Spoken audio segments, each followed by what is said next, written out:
Hello, everyone, and welcome to the Spurs Up Show, the best Gamecocks podcast on the internet. Today is Thursday, February the 11th, 2021. On today's show, we continue along with the season preview series for Gamecocks baseball. Today, guys, I'm talking South Carolina's outfielders heading in the 2021 baseball season. We'll talk key losses, who's back, most improved, best overall. Season will be successful if I'll give my overall grade. Much more there as well. Also, we do have your listener questions and a fantastic interview. Former Gamecocks baseball player John Panchella joins the show, talks about his career at South Carolina, playing for both Chad Holbrook, Mark Kingston, the current state of Gamecocks baseball. We dive into a lot of baseball stuff, guys. We sit now just 8 days away from opening day, folks. Got a lot to get into on a Thursday. It's all brought to you by our friends over at Upstate Movers Group. Guys, Upstate Movers Group, superior moving service. They bring care and attention other companies can't offer because they're just too busy maintaining trucks and profiting off of them instead of focusing on service. Guys, service is what separates Upstate Movers Group from the competition. They're not a trucking company, by the way. They are a moving services company, and they're also employee-owned co-op. Their movers are paid twice the industry average, and everyone on the crew is invested in your success. They have dedicated professional crew members, and they also offer black glove service. They offer end-to-end packing services, custom crating and packaging for special items, and cleaning services as well. They're founded by Greenville natives and University of South Carolina alumni, guys, so a Gamecock-owned small business. They also offer 20 years of project management moving experience, and they can offer logistics and solutions that traditional moving companies simply do not have the skills for. Guys, whether you're in the upstate or across the state of South Carolina, if you have any moving needs in 2021, be sure to check out our friends over at Upstate Movers Group. You can find them on social media at Upstate Movers Group. And of course, for all of your other questions, go to their website, upstatemoversgroup.com. That is upstatemoversgroup.com. Be sure to check them out and tell them Chris from the Spurs Up Show sent you. Let's get it.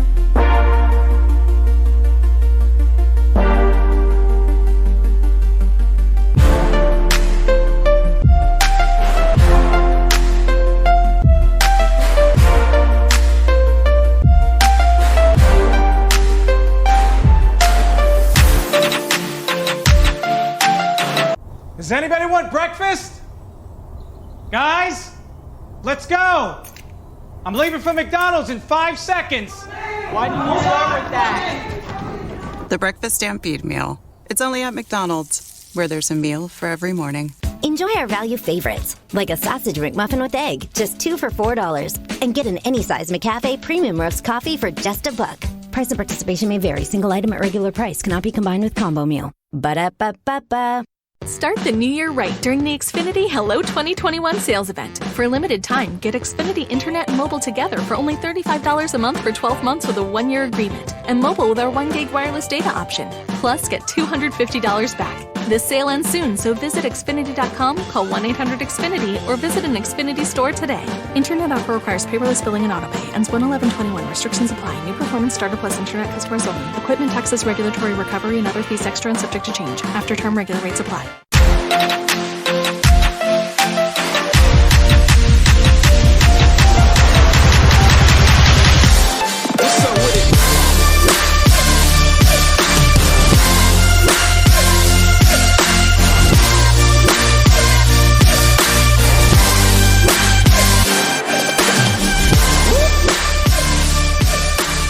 Yo, what is up, guys? Happy Thursday. I'm your host, Chris Phillips, the Spurs Up Show, as always. Appreciate you guys tuning in. Hope you're all doing well. Hope you've all had a fantastic week and having a great day thus far. By the time you're hearing the sound of my voice, folks, I am back on the road to Orlando, Florida, back with the family vacations. I told you guys all week long, we are headed down to Florida for a couple of days. I'll be back on Monday getting one last trip in before baseball season kicks off next weekend. And of course, you know, your guys going to be locked in for the next 3.5-4 months or so, hopefully all the way to the College World Series. God willing, the Gamecocks make it that far. But again, folks, thank you so much for tuning in. Appreciate you guys taking the time out of your day to tune in. And hey, if you are a big baseball fan, this is the show for you. We are talking Gamecocks baseball today as we wrap up the position unit preview series for South Carolina baseball. Now, we will finish out things as far as previewing and stuff like that. We will have the show on Tuesday of next week, a full season preview show. I will give projections, my record predictions. I'll give projected starting lineup,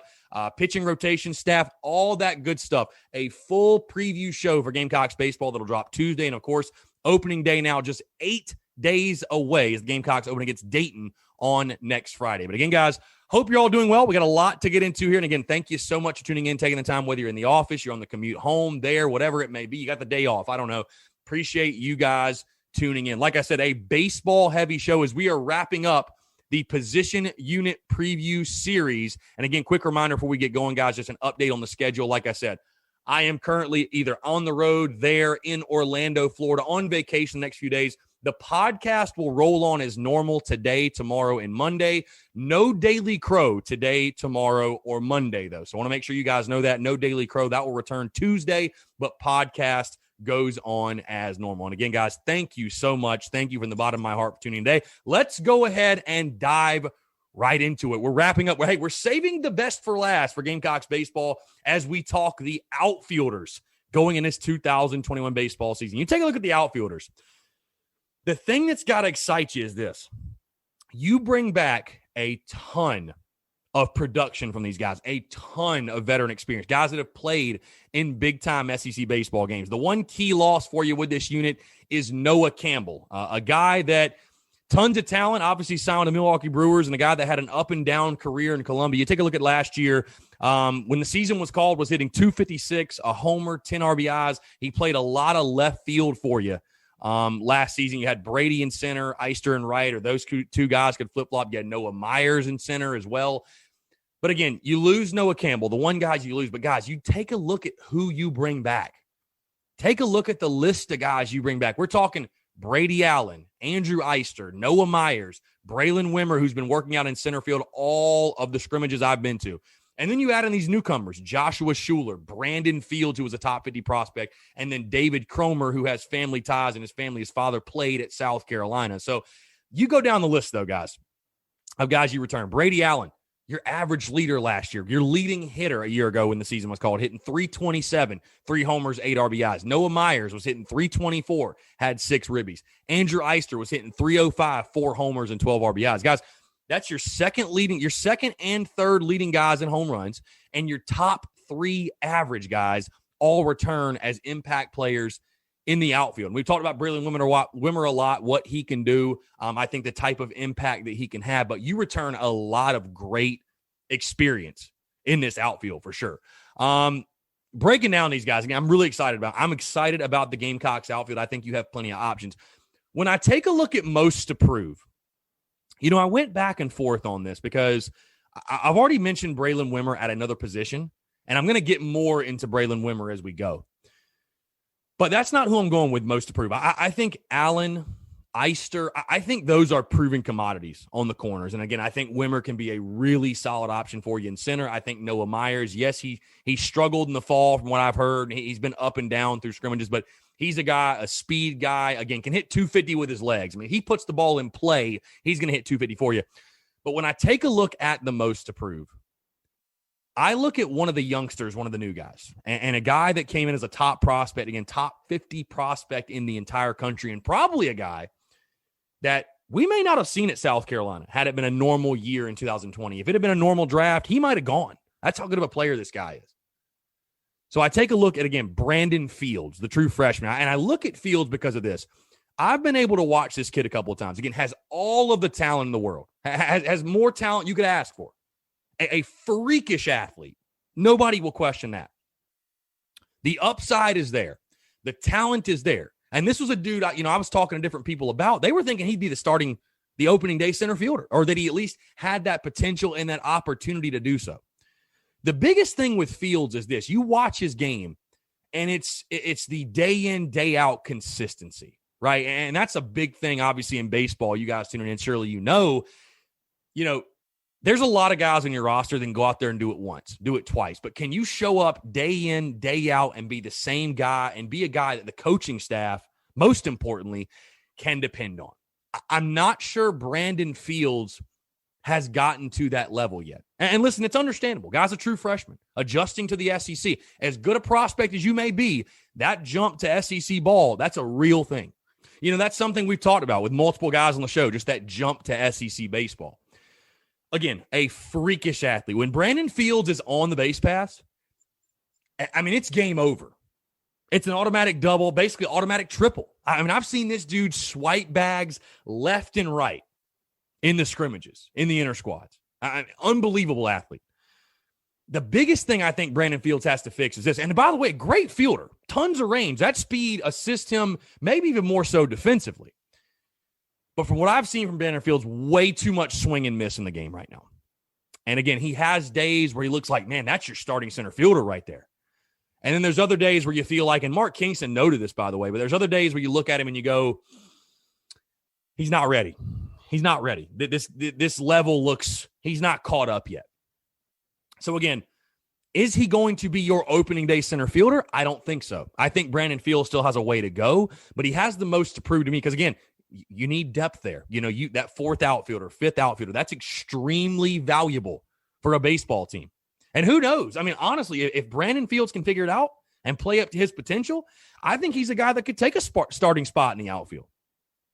Because, right now, I go ahead and spoil it for you guys. I think your starting outfield right now, Eister in left, Allen in right, and Wimmer, I think, is in center because Wimmer's swinging the bat well. He's swinging it well. He's got speed. He's got range. He's played a beautiful center field from what I've seen.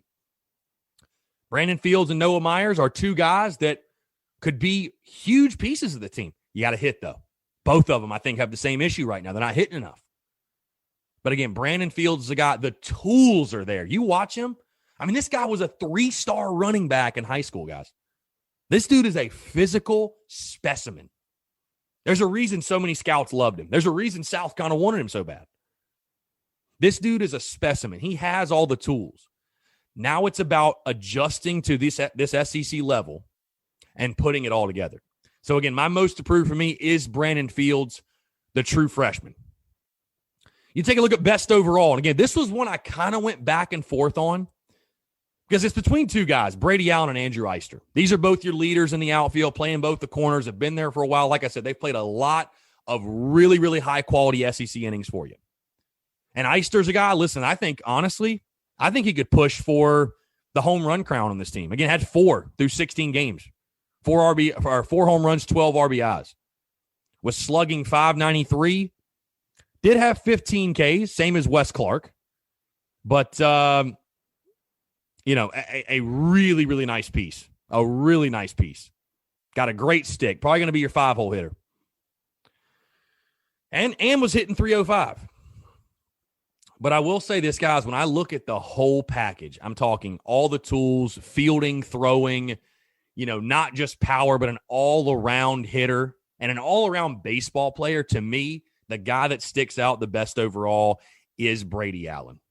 Brady Allen, A-plus glove, first things first in right field. Really, really good glove in right. And then at the plate, again, numbers speak for itself last year. Was hitting .327, 3 homers, 8 ribbies.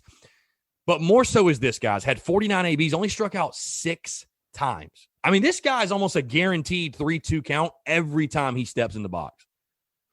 I would probably say the toughest overall hitter in that South Carolina lineup.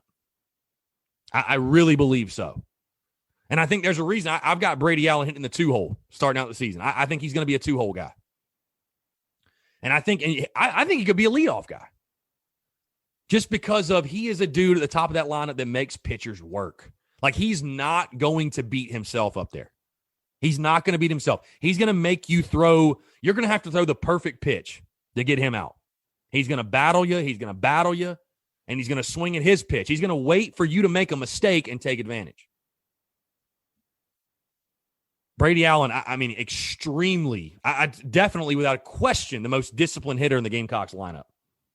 Without question, the best plate discipline on this Gamecocks baseball team. And again, the entire body work. I mean, it's right there. It's splitting hairs. Andrew Eister is a phenomenal ball player as well. But I don't know. I look at a guy like Brady Allen and also one of the leaders of this team. Again, this is a guy that's been there a while. He's been there since day one with Mark Kingston. Really came on the scene as a true freshman. Played a lot of great innings for South Carolina, like I said.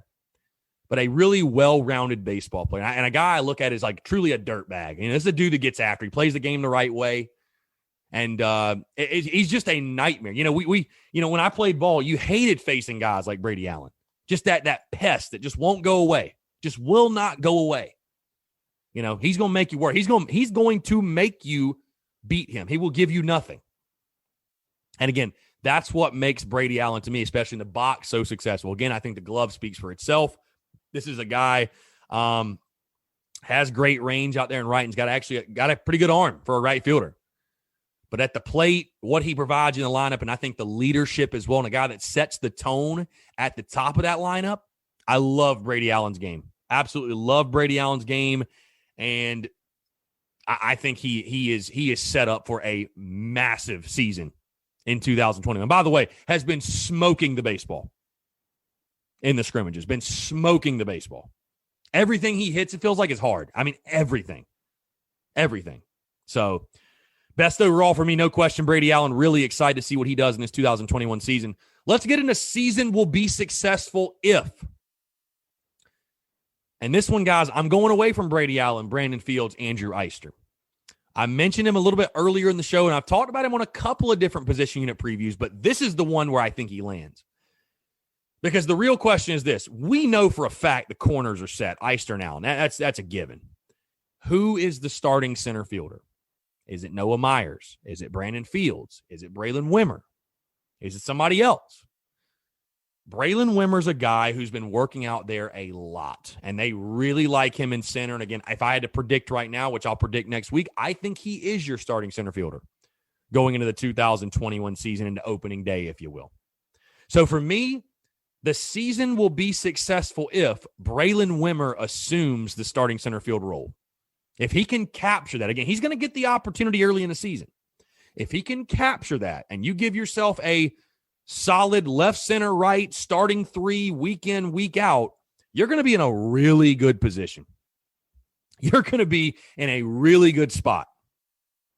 And again, from what I've seen from Braylon Wimmer in center, dude has hella range. He's extremely fast. Nothing's fallen with Braylon Wimmer out there. I think all three of the guys, by the way, all three of the options between Myers, Fields, and Wimmer, they're all great defenders. All three of them are plus options defensively. No question in my mind. The big thing, though, is you've got to hit. You have to hit. In college baseball, you got to hit. This lineup is no different. The guy that hits will be in the lineup. They're going to find the 9 best hitters to put in the lineup. And Braylon Wimmer has been that guy.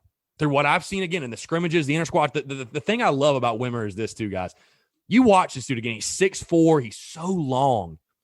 And I saw an at-bat he had against Julian Bosnick, the lefty, who's probably going to be a weekend starter for you. And he threw a changeup. And it was probably low. I don't think it was even a strike. And you just saw him, those long arms, reach down and, like, golf that thing in the left field for a base hit. I mean, it looked like he was swinging a 42-inch bat. But that's just the length he has. He can cover the entire plate. He can cover up, down, in, out, whatever. No pitch too tough. So, again, if Braylon Wimmer can, he's going to get the opportunity. If he can assume that starting role, if he can take that starting center field role, and, again, you give yourself a solid left, center, right, you know exactly who your guys are. And, again, they'll switch them up for sure. But I'm saying, like, you have that basis. You have that foundation of those guys. It's going to be a really, really talented outfield group. Really talented outfield group. So, again, season will be successful if Braylon Wimmer assumes the starting center field role. And that leads us into the overall grade for the Gamecocks outfielders heading into opening day. If you can't tell, I am very high on the outfielders. Again, I think the pair of Allen and Eister is one of the best duos, left-right, that you're going to see in college baseball. I love those two guys' games. Again, I think Eister probably falls somewhere in the 5-hole. I think Allen in the 2-hole. Again, I talked about Brady Allen, what he is, the type of challenge he presents at the plate. And then Eister, I think, is a guy that could and should hit double-digit homers. I think Eister, Malone, and Clark are going to be your three guys that are going to be pushing each other to see who can lead this team in home runs. And then, again, it comes back to the center field position. And I'll say this, man, if Brandon Fields gets it figured out, love his talent, love his athleticism, love the tools he has. Noah Myers, we saw what he did last year. Heck, like I said, guys, this is a guy that hit 324 for you. I mean, and 7 for 8 with stolen bases. Guy's got hella speed. But to me, Braylon Wimmer, I think he's the complete package. Again, 6'4", super long, extremely fast, can cover ground in center field, and then at the plate. I think he's probably your leadoff guy. With that speed that he has, I think Wimmer's probably your leadoff guy, and I think he will take over that center field role. And again, I think you will see Fields and Myers play a ton. But, I feel pretty confident with this group of guys you have in the outfit. I'm giving the overall grade an A-. And again, the only reason I give an A- is because, like I said, there's a little bit of a question in center. But I feel really, really, really good about this group. I think this is probably one of the best outfields in the SEC. I really do. And, I'll be damned if anything falls. I mean, like I said, I don't know what I'm more excited about, at the plate or defensively. Because, again, these dudes can cover some ground. These dudes can absolutely cover some ground. So, again, A- overall grade for the outfielders. Really, really excited. Really excited for this crop of ball players. So, all right, let's get into your listener questions, guys, and then we'll dive into our interview. We'll start. Krusty Andy, what do you think about our quarterback room compared to the last years? Better or worse?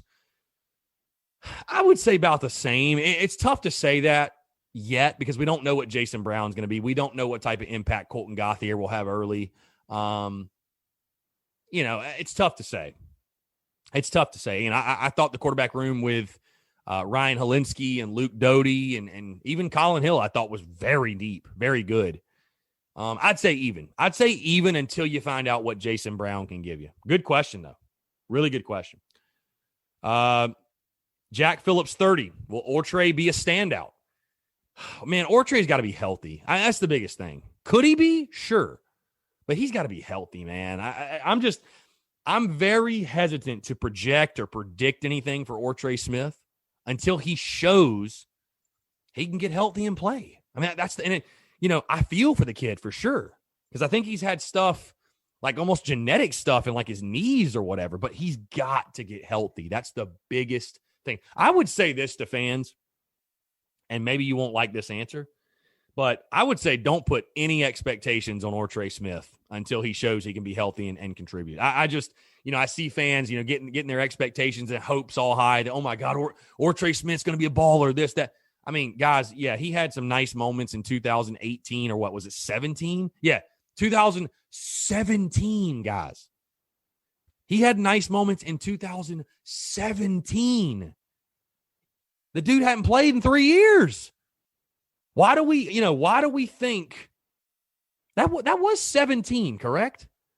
Yes, that's when he was a true freshman, 2007. I mean, that's crazy. It's been that long since he's really done anything. So let's just wait and see if this dude can even get on the field, and then we'll go from there. JC_Heath, is 7-8 wins possible if Doty or Jason Brown can play average combined with Harris Lloyd duo? I mean, listen, it's possible. I think 7-5 is doable. Past 7 wins to me is a little aggressive. I think it's a little aggressive for Shane Beamer in his first year, but listen, yeah, I think 7-5 is doable. No question. I think it is doable. So, last question. Hampton_Watson. Will Muschamp versus Shane Beamer arm wrestling match. Who wins? I got to go Beamer, man. I can't give Muschamp any credit for anything. Yeah, I got to go Beamer. I think Beamer puts up a hell of a fight, and I think Muschamp realizes halfway through the arm wrestling match he can get paid to leave early, and he takes the buyout and runs, and Beamer wins by default. So give me Shane Beamer in the arm wrestling match. So again, guys, thank you so much for tuning in. We have a fantastic interview, by the way. And like I said, this wraps up the position unit previews for Gamecocks baseball, guys. Thank you so much for tuning in to all. If you want to go back and listen, again, we've been doing this the last 3 weeks or so. I think maybe even 4 weeks. You can go tune in, broke down every single position unit for South Carolina baseball. And like I said, on Tuesday of next week, I will be doing the full season preview show for Carolina baseball. I'm talking, again, projecting the starting lineup, the pitching staff. I'll give my overall predictions for the season, some fun projections as well. Really, really fun stuff on Tuesday. Now, like I said, guys, don't go anywhere. We have a great conversation, great interview. A guy, again, some of you may not be familiar with, unless you're a diehard Gamecock baseball fan. John Panchella, a dude who was a catcher, was the bullpen catcher for South Carolina baseball from 2015 to 2018. But when you hear his story, you hear the impact he made and the way people talk about this dude and the way his teammates speak so highly of him, was a guy I knew we had to get on the show, and his story did not disappoint, folks. So again, thank you so much for tuning in, guys. Appreciate the love, support. Thank you guys so much for sharing the content, consuming the content, showing love to the content. It means the world, guys. And thank you so much for tuning in today. Now, don't go anywhere. Enjoy this interview with former Gamecocks baseball player John Panchella.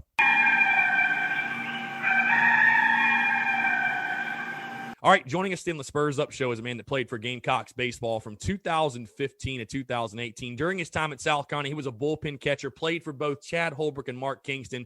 But if you ask anybody around Gamecock baseball, an invaluable piece, an irreplaceable piece for South Carolina baseball during his time there.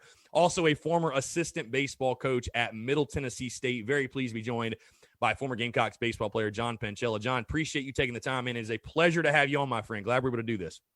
Yeah, thanks for having me. Huge fan of the show. It's good to be on here. Absolutely. So, John, before we get into, your actual time in the Garnet and Black, again, I know we're about to talk off air about everything that happened, but tell me just kind of like your journey, like your baseball journey, how things came about, how you got on the team at South Carolina. Of course, again, you grew up pretty much same as I, right in the prime of 2010 to 12, watching Gamecock baseball do what they did in Omaha. And obviously you become a part of the club in 2015. Just talk about that entire story, that journey, and how that came about that, you made your way to Columbia.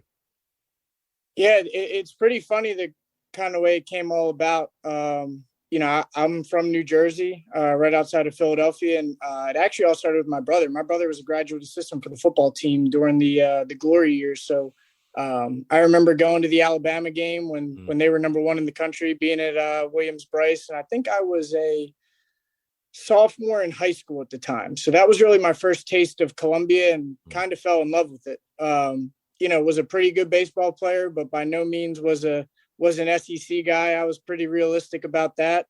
Had some looks from some Division II schools, Division III schools in the Northeast, but really the way it came about was I'd actually caught two big leaguers in high school, and one of which was pretty heavily recruited by South Carolina. So, he made a call for me and got me in touch with Coach Esposito and some other people in Columbia. And it's kind of the whole way it came about. At that time, I didn't really know much about being a bullpen catcher.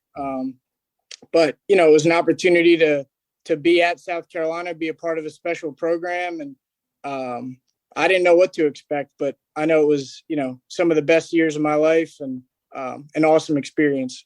Yeah, I was going to ask, when you got there in 15, did you know what your role was going to be? It sounded like you were pretty self-aware in regards to like what your role was going to be on the team.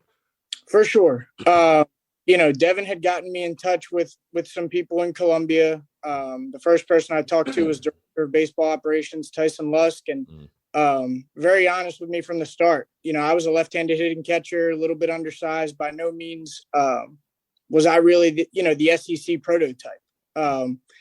But it was an opportunity for, they were going to help me pay for my school. And, again, I went to Omaha in 2012, I guess it was. So, I knew how special that program was. And, for me, I was kind of ready to be done playing. Wasn't a pro guy, loved playing, had a really good senior year, fortunate to be around a lot of really good players. But yeah, they were very honest with me from the start as to what that role was going to look like. You never know until you get there. But I remember getting there, had a locker set up, and, probably the best 4 years of my life. So. For sure. I want to ask you, John, of course, like we were talking off air, obviously Coach Chad Holbrook graced the airwaves, which was an absolutely electric conversation if you haven't listened to it. But was able to talk to Coach Holbrook. And I will tell you this, that was my first time actually speaking to him. And I've had I'm sure you've seen a lot of his former players on, a lot of your former teammates. And everybody speaks highly of him. I mean, everybody has nothing but great things to say about Coach Holbrook. And, a lot of guys attribute where they are in their career now or their successes to Coach Holbrook. And obviously we know what he did. People I think tend to forget that he was on this literally a main cog of those staffs that won the back-to-back titles and went 3 years in a row. But I'll ask you, obviously, my point was getting to chat with him. I can understand why, hearing the type of dude he is and just the way we were able to conversate freely and him even being willing to come on the show. But your relationship with Chad Holbrook, obviously you spent a couple of years with him. What was that like? I guess, what were those interactions like with Coach Holbrook? Coach Holbrook was awesome. A really good experience with him for 3 years. I think, he really is a genuine guy. He treated me, with the utmost respect, I still keep in touch with Coach Holbrook. I remember watching, Reed Shag fly balls in the outfield, getting to know his kids. I mean, the culture that we had there when he was the coach was strong. It was unbelievable guy. And, the whole staff was really, treated the players with the utmost respect. It was an enjoyable experience coming to the stadium every day. And, obviously when, going through a coaching change, it was tough because I think Sawyer had mentioned it on the show, but, I think everyone kind of feels like, when something comes to an end, you wish you could have done more. And, but in terms of experience, in terms of Coach Holbrook as a person, awesome guy. He was nothing but unbelievable to me. And honestly, I think he's a big reason why I was able to get into coaching. He went out of his way for me, and I'm forever indebted to him for that. Yeah, and I definitely want to get into the coaching change stuff in a little bit because, again, I think Tyler Johnson also gave great perspective on that. Like you said, when he was taking accountability and ownership and said, if I would have done more, I'm like, well, that's how you know you're a great player when you have that mentality, honestly. That's how you know you're a competitor. But let's go back again to, I'm curious because I was a pitcher in college, so I understand the value of a bullpen catcher or just a catcher in general. But it's funny, I was reading this article and it's talking about you caught over 100,000 pitches, more than 40 players. And you think of all of the arms that were at South Carolina when you were there. I mean, we're talking about guys that are in the big leagues that are, touching the big leagues, going to the big leagues. Will Crow, a guy I talked to, Clark Schmidt, Adam Hill. I mean, 2017, some people regarded that was the best. That was going to be the best staff ever. I mean, that starting rotation, like. Just talk about that again. You obviously caught big league guys or that type of level in high school, but I mean, you caught some damn good arms, my friend. There's no question about that. Yeah, I mean, I was fortunate. Again, I think I mentioned it before, but Devin Smeltzer and Zach Allen are two guys. Zach went on to pitch at North Carolina, was a third-round draft pick. Devin Smeltzer was a junior college guy, but a fifth-rounder. They're both pitching in big leagues now. So I came to South Carolina with being fortunate to catch some guys, but you get to South Carolina and it's 15 deep. I mean, it's special. And, what comes to mind is, obviously Will Crow and Clark Schmidt. I mean, the ball coming out of their hand was special. I mean, Schmidt's slider was, it didn't do the same thing 2 times in a row. I remember that out against Michigan State and we're watching from the bullpen, and that night he probably could have told them what was coming, and his stuff was that electric. But, the thing that I think I look back on is probably the guys that some people in Columbia probably forget about. I mean, I think when I left as a senior, that 2017 team, Reed Scott was 4th all-time in appearances. Josh Reagan was top 5 all-time in appearances. I mean, those were some older guys that not that people forgot about on that 2017 team because, that year didn't end the way that we wanted it to. But, there was a lot of really, really special arms on that staff that, in addition to the big leaguers, Tyler Johnson was, you might not ever see another guy come along at Carolina like that. I mean, so. But yeah, in terms of depth, it was remarkable. Yeah, it was funny when I asked Tyler what the best pitch in baseball. He said 100-mile-an-hour fastball. So, well, Tyler, we can't all throw 100. So, yeah, no wonder you say that. But I want to ask you specifically, John, about that 2016 season. Because, again, I know you get there in 15, kind of an interesting year that year, a lot of injuries. But 16, it's interesting. A lot of the guys, a lot of your former teammates that I've talked to, they say that's the most fun year of baseball they've ever had. Like, that group of guys, obviously you guys went really deep. Ran into a really good Oklahoma State team in the super regionals, but again, you get to the supers. You had a pretty good year. I mean, let's give credit where credit's due. I know fans, it's Omaha or nothing, but you guys, I believe, won the East that year, if I'm not mistaken. Really good year, really good year, and a really good team, a lot of good players. Talk about that 2016 season a little bit. Yeah, I think the thing with that 2016 team was, watching the roster kind of completely changed from one year to the next. I remember getting back to campus in August, and Dom Thompson Williams, his locker was right near mine, so I got to know Dom really well. And John Jones was a transfer from a Florida junior college. And Braden Webb was a 21-year-old freshman that came in and was ready to compete right away. I think he punched out 130 guys as a freshman. But in terms of talent, that group, I think where we really knew that we had something that could, make a little bit of run was probably that Ole Miss series. I think it was the second weekend of SEC play. Ole Miss was a top 10 team, not an open seat in the house all weekend. And we went there and we took 3.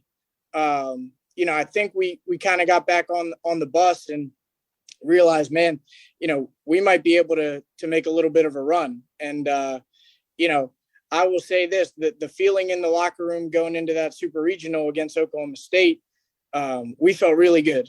We were, the SEC East champs. We had just got up off the mat in the regional after dropping the first one to Rhode Island. And, confidence definitely was not an issue. We just, I think Thomas Hatch started on Friday night for Oklahoma State. He was the 3rd rounder Big 12 player of the year and just ran into a little bit of a buzzsaw. But, that was a really fun team and, a lot of fun. Yeah. Now, switching gears a little bit, just hearing you speak, I'm not surprised that you were a coach or got into coaching. And you it's well documented that, again, your role at South Carolina was well defined, but you made a major impact, a lasting impact, an impact that people that were associated with you, your teammates, coaches, still talk about. And obviously, again, being a bullpen catcher, but just being a catcher in general, like the relationship that you have with, pitchers are head cases, right? I mean, especially some of them more than others. But what do you think? Because obviously, I read up on you and it talks about how you were like another pitching coach on the field. That was something Skylar Meade said. You were like another coach on the field, like that calming voice, if you were. Like, what do you think, what characteristics do you think made you so good at that? Like being such a like I said, another coach on the field. Like, where did that come from for you? I think the most important thing for me was being around really good coaches and really good players. And I'm assuming at this time you knew you wanted to coach. I mean, you knew that was something you would like to do.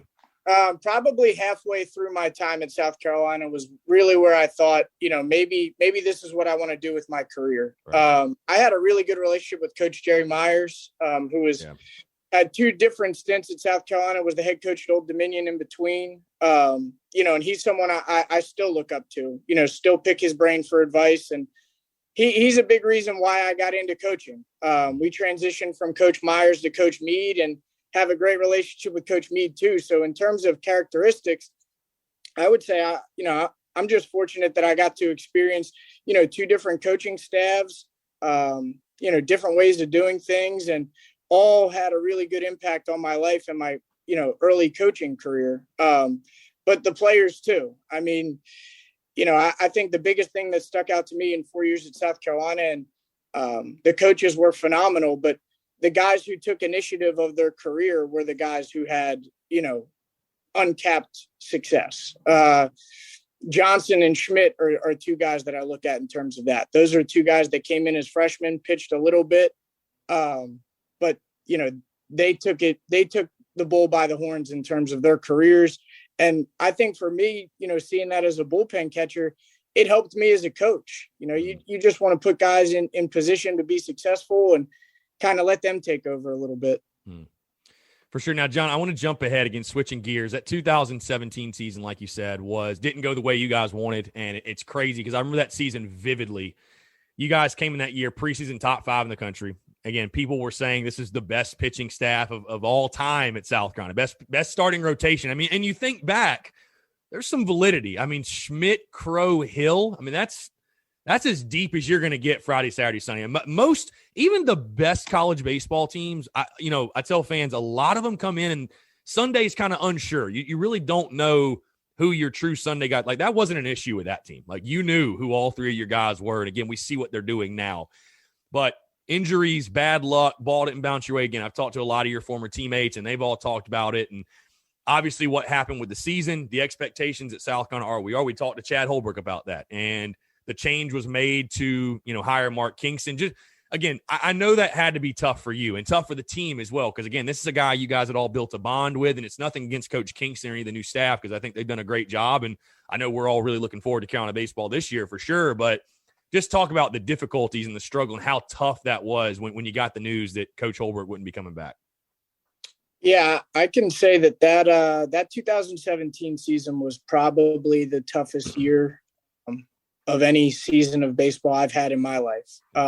You could feel, you try to block out the outside noise, but, I remember someone telling me early on when I got to South Carolina, but, that program's covered like a professional team. There's for certain guys, there's media obligations. And, but, before the season, if you would have asked me, I would have said that there's a better chance of us winning a national championship with that roster than there was us not making the postseason. I mean, there's a lot of confidence that we had. We had just come off going to a super regional, and everyone was coming back. Like you said, that pitching staff was unbelievable, and the lineup was old. We had veteran guys, and it was a good mix of old and young. But that's baseball. It was not one thing. There was some misfortune. And it's just kind of, it's crazy the way it turned out. I remember there was, it seemed like every single weekend it was Sunday in the 7th, the 8th, or the 9th. Yeah. And we had to find a way to collect outs. And, it's tough when you're putting your pitchers in that position. Yeah. And it was, Clark went down, Chris Cullen was battling a bad knee. There's a lot of things you can point to, but just overall, just really tough. And, obviously with that culminating in a coaching change, you never want to see that. I mean, those were the coaches that I, came in with, and Coach Esposito, Coach Myers, Coach Bush, Coach Lake. You just never want to see. I mean, I didn't really understand it until I got into coaching, but you really have a greater appreciation for that's their livelihood. I mean, that's what they're doing for a living. They have kids. And, but yeah, it was a really tough year. We had really good players, and it just didn't work out. And, really, if you look back, we made a little bit of a run in that SEC tournament. I think we got to Saturday and just ran out of gas a little bit, but probably looking back, it was not more so what the body of work was. It was kind of how it went down. We lost 8 straight series. So tough season for sure, but I'm curious to get your take, John. Again, whenever there's a coaching change, there's certainly uncertainty with everybody on the roster. Some guys more than others, because, you're not one of their players. You know what I mean? Like right. you don't know how, this guy may come in and say, hey, you're garbage, cutting you, boom. That's it. You know what I mean? There's no conversation. Was there ever concern for you? You're like, I mean, I'm the bullpen catcher. Like, what is this guy? I don't know this guy. He don't know me. Like, is he going to see me as an asset? Like, I mean, did you ever have any concerns, I guess, when that was going down? 100%. I mean, I was pretty realistic. I was there was a ton of people on campus that probably would have done my job, or maybe see that as something that they wanted to do. It was a new staff, and they had every right to come in and do what they wanted to do with the program. I remember Coach Myers when it was announced that he was going to stay on staff. That was big for me. We had a really good relationship, and I remember him, bringing me to Coach Kingston's office, and kind of, I remember, I'll never forget, shaking his hand for the first time. And it was, you could tell it was all business, right from the jump. And, that motivated me a little bit, being a part of that program, because, I was a senior at the time, and a lot of change going on around the program. Things looked a little different. Practice was structured a little different, but, it kind of motivated me that, this is something new, and I'm going to be a part of this. And, but yeah, definitely that summer, you're following the coaching search, and there was a lot of names thrown around that summer. And, you're trying to follow who's going to be the next guy. And, but yeah, very fortunate the way that it transpired in terms of being able to be a part of the program, and obviously had a ton of success in 2018. Yeah, I want to ask you first about Coach Kingston, specifically Skylar Meade, his entire staff. And like you said, it's I think from the outside perspective, people see Coach Kingston, they definitely see a business-like, stern, mentality. Like he's an intimidating dude, you know what I mean? Which is a positive, I think, for us. But just those interactions with Kingston, that first team meeting, I guess, like you talked about that. I mean, there's a great culture, I think, under Coach Holbrook, but the culture shift, we all know, on the field, I think it's obvious, much more analytical. I think he definitely brought the analytical side of things. And, I'd say they did a pretty good job in that first year. I mean, you saw a couple of guys I really thought revitalized their careers at Carolina. I mean, I think the guy that just jumps out to me is Madison Stokes. I mean, that dude blew up in 2018, the type of year he had. But just the overall change from Holbrook to Kingston, getting to know Kingston, like kind of give fans an idea like what he's like, I guess, behind closed doors, on the practice field, on game day, stuff like that. Yeah, I can't say enough good things about Coach Kingston. I think it's kind of funny that the perception is, don't get me wrong, absolutely there's a business-like mentality, but Coach Kingston's very down to earth. He'd have us over his house for a Super Bowl party, and he would crack some jokes too. He's got a great personality, but that whole staff, really, I think there's another guy that jumps out in terms of having a great senior year was Hunter Taylor. I mean, I remember seeing Hunter, almost brought to tears. That's how much pain he was in that super regional. And, he probably had the best year of his career there. So there's a lot of guys who really, Justin Rowe too. I think that's one that jumps out. Justin Rowe. I mean, those guys we were young, but there was a lot of, Matt Williams was playing a lot of innings at first base. That was a senior led team that, I think it's a big credit to Coach Kingston and that staff that came in and, they kind of let us, create the identity. I'll never forget. The one thing about that staff that I'll never forget is, after that Presbyterian game, I remember being in the bullpen. It was Sawyer, Eddie Demarius, and I, and we're watching, they're chanting. Presbyterian fans are chanting in Columbia. It was, probably one of the worst experiences in my 4 years there. And we had a team meeting that next day, and Coach Kingston got up and, he let the staff speak. I remember Coach Couch getting up there and saying, we charter flights for you guys. We feed you good. We haven't earned any of that. And I think that, said a lot to us, as players was, we're all in this together a little bit. And, that stuck with me a little bit because, we were awfully privileged there at South Carolina. In the facility, second to none.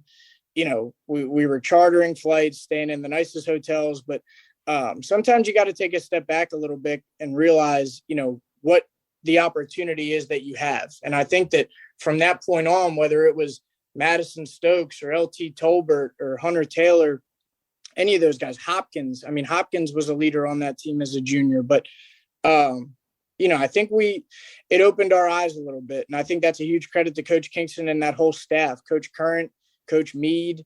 They did a phenomenal job. And it was really a fun team to be a part of because, we were kind of all in it together. We kind of, had to grow together a little bit. It was new for all of us and, an unbelievable experience ending obviously in a super regional trip. Yeah, it's for sure. I've talked to a lot of guys about that Presbyterian game and kind of just what Coach Kingston said afterwards. It doesn't sound like it was very pleasant. We'll put it that way. I can't get an actual transcript. I don't think that would be airwaves appropriate. We'll put it that way. I don't know if the transcript can really be released, but all I can say is that there was a lot of different voices in there from the coaching staff, Coach Lake, and all of it was awesome, well received, and just very real. I mean, it was, that's a point that a lot of us kind of look back on and say, it kickstarted us a little bit. I think we had LSU at home that weekend and came back from being down, and I think we swept LSU at home. Swept them, yeah. And huge series win. Huge. But again, a lot of credit goes to those guys. Coach Meade especially, coming in November, didn't know the staff. I remember not knowing Coach Meade and, hearing him, that whole staff deserves a whole lot of credit, and, looking forward to seeing what they're able to do this year. Yeah. And it's crazy, man. You just think how that season started and then how it went. You guys make the run to, you go to the ECU regional. No problem. Just get through that. Danny Blair, by the way, another big piece of that team. He hit the home run against Ohio State. I'll never forget that. Huge home run. Not necessarily known as a home run hitter, but got a hold of one. And you guys beat Ohio State and then take care of business against Wilmington and East Carolina in their place. And, from people I've talked to, I've actually never been to Greenville, but I've heard that is a rowdy environment to play a baseball game. And South Carolina's got history there. I mean, Carolina's got history there, losing there, by the way. So getting that win there was sweet. Just talk about that regional, going through that. And then I love, obviously, the favorite story from everyone is, and I will say, I want to mention, I saw the exchange between you and Sawyer on Twitter, and he told the story about, he's like, I had no clue if I was going to throw like 78 or 90, and he went out there and he's like, threw the first pitch, it was 76, I think, or something on the gun. He's like, oh. Yeah. Oh. But no, and then the favorite story, of course, is that you guys didn't dogpile, made it a point. Like, this is not, we expected to win. We're expecting to win. We're expecting to go to Omaha, which I think speaks to Carolina baseball and the culture and the tradition. But that run to the regional, I'll give you the floor. Just kind of describe that. Yeah, first things first, Danny Blair, one of my all-time favorite teammates. So seeing him have some success there, was awesome. That was a moment that we'll never forget, being in the bullpen, that 3-run homer. But yeah, that whole regional was special. I mean, there was a feeling there. I remember practicing there before the regional started, and we expected to win. I mean, and it's funny, from a team standpoint, that was a pretty tough regional. Ohio State was pretty good. They had a closer who was an All-American, and East Carolina was, built like an SEC team. But the atmosphere was unbelievable. And it's funny, we were kind of running on fumes a little bit as a bullpen. Sawyer had thrown a lot of innings late. Eddie Demarius was kind of the guy at that point, Lawson. And it was a group effort.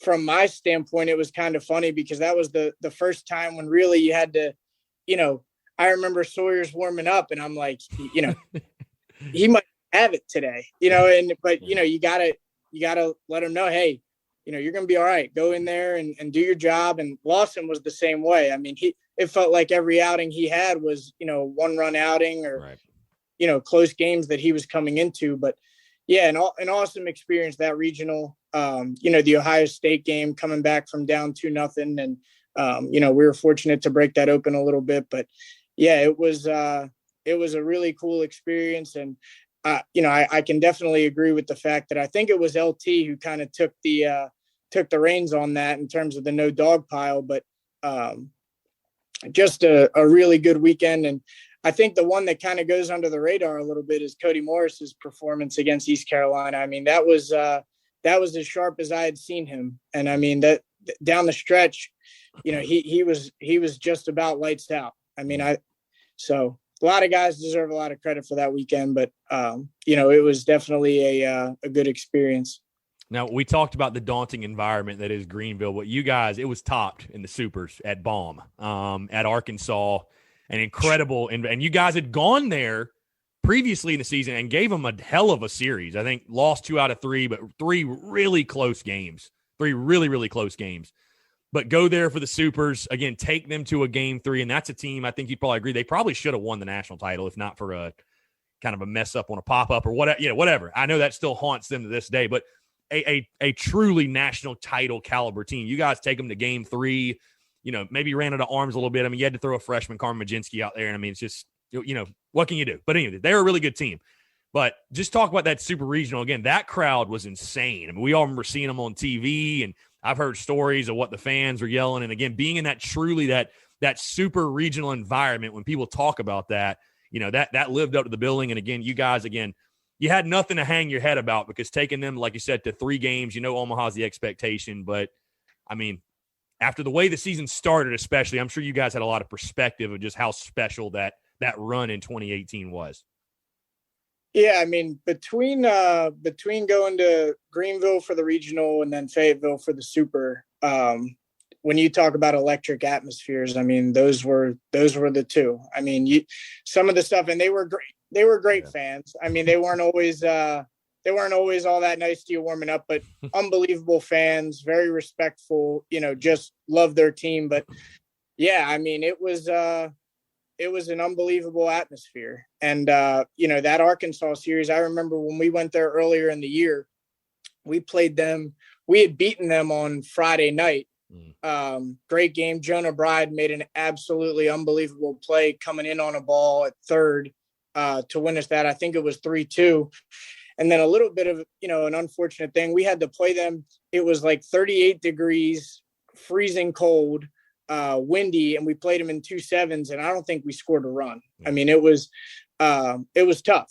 It was tough. So going back there, I think somebody had thrown us a stat. It was maybe SEC Network, but I think Arkansas that year at home was like 30-2, and we were one of the losses, or one of the teams that had beaten them. So, there was a little bit of an underdog mentality, which at South Carolina you don't have that all that much, right? But going there, it felt like a little bit of an us against the world mentality, and to take them to game 3, I'll never forget lining up. For the anthem, we were 27 outs away, and, the ball didn't go our way, and Carmen competed. Yeah. He got squeezed a little bit early on. There was a couple of close calls, and, with that lineup, it can get out of hand quick. And, probably one of the tougher experiences in my career was, walking off the field that day. We watched the celebration because we had some guys with some media obligations that we waited for. And, we left the field as a team. I remember, shaking Coach Kingston's hand, shaking Coach Anderson's hand, our strength coach, and, just telling him thank you. It was not what we wanted.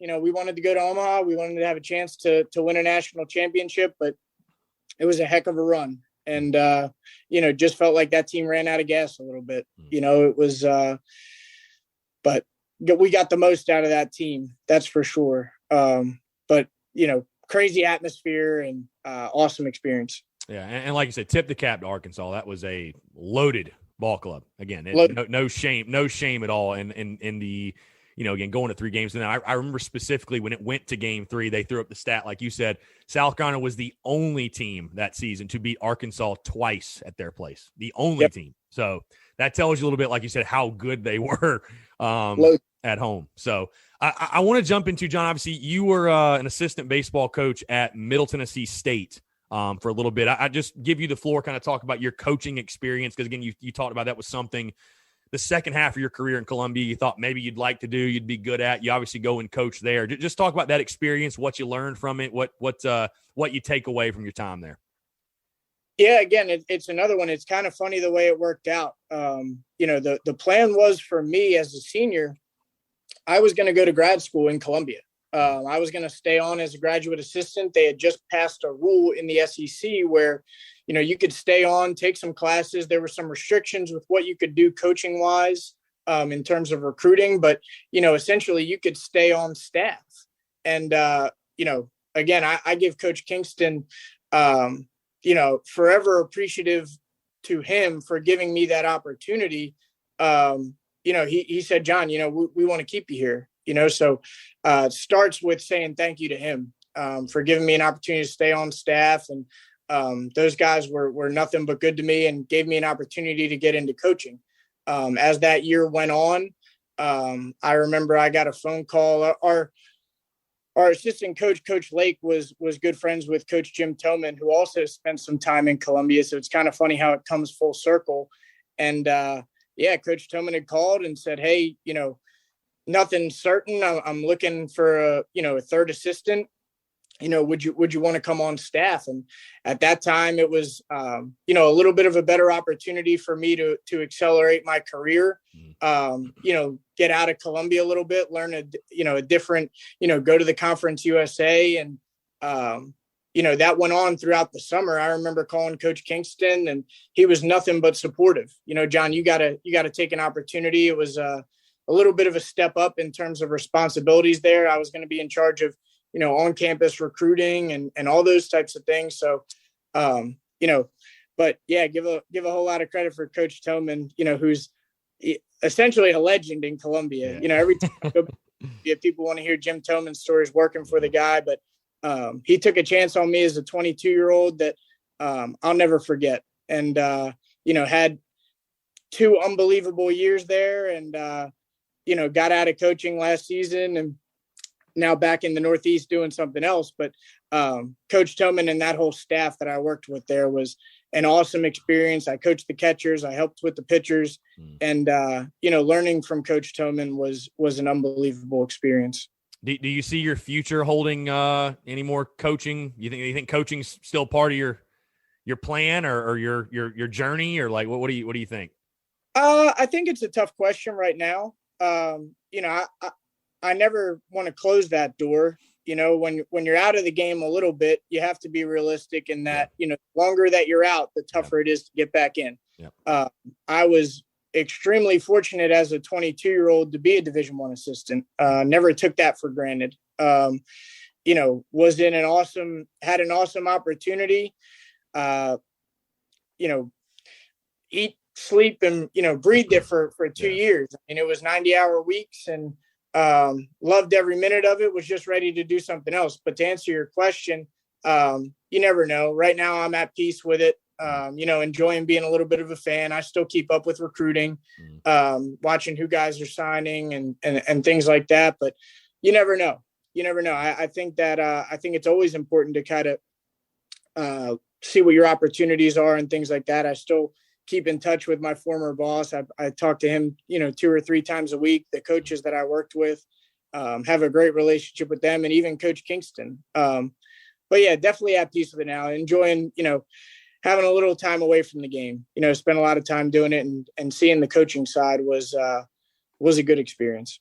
For sure. And like you said, you're on the fan side of things, so I got to get your take now. As we're talking right now, we sit here 10 days away from opening day in the 2021 baseball season. And of course, you know, not that you or I or anyone would have ever taken the game for granted, but I know there's an extra emphasis this year because of how last season got cut short. And I mean, you know, I've never been more excited to watch a Tuesday game against Winthrop as I've ever been. You know what I mean? Like after losing it last year. But I'll get your take on it. Just kind of you know, obviously you guys had that great run in 2018. I think 2019 was very similar to 17, and that the ball just didn't bounce your way. I mean, your Friday night ace gets hurt like the second weekend, third weekend. A lot of things to overcome didn't go your way. I think last year that team was hitting its stride as it was about to hit SEC play, and it's really unfortunate that, you know, I was excited to see a guy, Carmen Majinski, go through a full, you know, we never got to see him go through a full SEC season, which is crazy to think about. I mean, he was still a first rounder. That's how good he was, folks. But we come in this season. I know fans are really excited. I'm excited. Preseason ranked top 20 in the country, picked to finish third in the East, but which is very respectable with Vanderbilt and Florida ahead of you, 2 top 5 teams. But I'll ask you overall how you're feeling about the direction of the program. And then, you know, I know there's some guys, obviously, you know, you're still obviously very familiar with Kingston and Meade, but probably some guys that are players that you know on that team this year. Feelings on the direction of the program and how you're feeling going in this 2021 season. Yeah, it's the first season in about, I guess, 6 years where I'm, you know, kind of sitting back as a fan. But yeah, I'm excited to watch not only South Carolina, but, you know. Good afternoon. Would you like to try a free sample of our double fudge brownie? Oh, sure. That's very good. I'll just take one more, just to be sure. Yep, still very good. Some things never change. Like never being able to take just one free sample. And Geico saving folks lots of money on their car insurance. Is that macadamia nut I taste? Let me take one more. Sir. Yeah, I thought so. 15 minutes could save you 15% or more. With Metro by T-Mobile, your hard-earned money goes further. This tax season, there's 0 fees to switch. Enjoy Metro's lowest price. Just $25 a line for 4 lines. Plus, get 4 free Samsung Galaxy phones when you switch. Now that's the best deal in wireless. Metro by T-Mobile, empowering you to rule your day. All lines lose promo rate if any deactivates. No fees on select phones. Limit 1 per line with eligible port. Excludes sales tax. Limited time offer. Additional terms apply. See metrobytmobile.com. The former program that I was a part of, Middle Tennessee State. But from a South Carolina standpoint, it seems like they have some serious firepower. I mean, up in that pitching depth is probably, it's unfair for me to say because I wasn't around the last 2 staffs, but I would venture to say that probably the most firepower they've had from an arm standpoint since that 2017 team. Far is a guy that we tried to recruit a little bit at Middle Tennessee State, and obviously, some other programs got in there. South Carolina was fortunate to land him, and it seems like they're in position to be, back to being that powerhouse a little bit in that league. I'm really looking forward to seeing it. I think that it's interesting. I was there for Parker Coyne's freshman year, Cam Tringali's freshman year, and watching those guys develop into where, they're big pieces of the puzzle. They're very deep. And I think the direction is a really good one.